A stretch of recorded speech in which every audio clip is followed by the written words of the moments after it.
ತಮ್ಮ ಮೇಲಿನ ಕೊಲೆ ಸಂಚಿನ ಬಗ್ಗೆ ಈಗಾಗಲೇ ಮಾಜಿ ಸಚಿವರು ಶಾಸಕರಂತ ಮುನಿರತ್ನವರು ಸದನದಲ್ಲಿ ಪ್ರಸ್ತಾಪ ಮಾಡಿದರೆ ಖುದ್ದು ಮುನಿರತ್ನವರು ನಂಬಿಸಿದ್ರೆ ನೇರವಾಗಿ ಮಾತಾಡಿಸ್ತಾ ಹೋಗ್ತೀನಿ.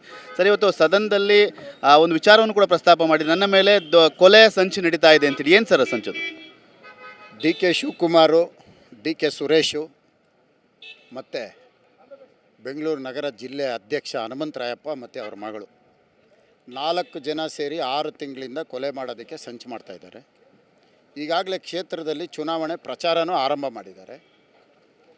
ಇದು ನನ್ನ ಗಮನಕ್ಕೆ ಬಂದು ನಾನು ಎಲ್ಲಿ ಓಡಾಡೋಕ್ಕಾಗ್ತಾಯಿಲ್ಲ.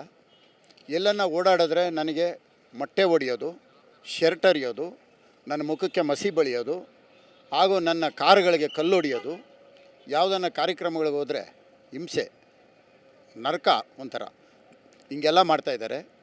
ಇದಕ್ಕೆ ನನಗೆ ಗವರ್ನರ್ಗೆ ನಾನು ಫಸ್ಟು ನನ್ನ ಗನ್ಮ್ಯಾನ್ಗಳನ್ನೂ ಕೊಟ್ಟಿಲ್ಲ. ಗನ್ಮ್ಯಾನ್ಗಳನ್ನ ಡಿ ಕೆ ಶಿವಕುಮಾರ್ ಅವರು ಅವನು ಸತ್ರು ಪರವಾಗಿಲ್ಲ ಗನ್ಮ್ಯಾನ್ ಕೊಡಬೇಡ್ರಿ ಅಂತೇಳಿ 6 ತಿಂಗಳಿಂದ ನನಗೆ ಗನ್ಮ್ಯಾನ್ ಕೊಟ್ಟಿಲ್ಲ. ಆಗ ಅದೇ ರೀತಿ ಗವರ್ನರಿಗೆ ಮನವಿ ಕೊಟ್ಟಿದ್ದೀನಿ, ಆಮೇಲೆ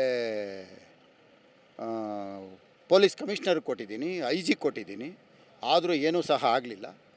ಕೊನೆಗೆ ಪ್ರಧಾನಮಂತ್ರಿಗಳಿಗೆ ಪತ್ರ ಬರೆದಿದ್ದೀನಿ, ಕೇಂದ್ರ ಗೃಹ ಮಂತ್ರಿಗಳಿಗೆ ಬರೆದಿದ್ದೀನಿ, ಮತ್ತು CBIಗೆ, EDಗೆ ಮತ್ತು ಹ್ಯೂಮನ್ ರೈಟ್ಸ್ಗೆ ಎಲ್ರಿಗೂ ಸಹ ಪತ್ರ ಬರೆದು ಕೊನೆಗೆ ಸುಪ್ರೀಂ ಕೋರ್ಟ್ಗೆ ಹೋಗಿ ನಾನೊಂದು ಕೇಸ್ ಫೈಲ್ ಮಾಡಿದೆ.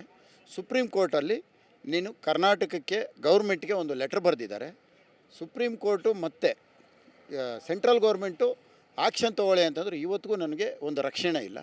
ಈ ಥರ ಒಂದು ಮಾಡ್ತಾ ಇರೋದು ಇವತ್ತು ಸಭೆಯಲ್ಲಿ ಮಾನ್ಯ ಸಭಾಧ್ಯಕ್ಷರ ಗಮನಕ್ಕೆ ತಂದಿದ್ದೀನಿ. ನೋಡೋಣ ನಾಳೆ ಏನಾಗುತ್ತೆ.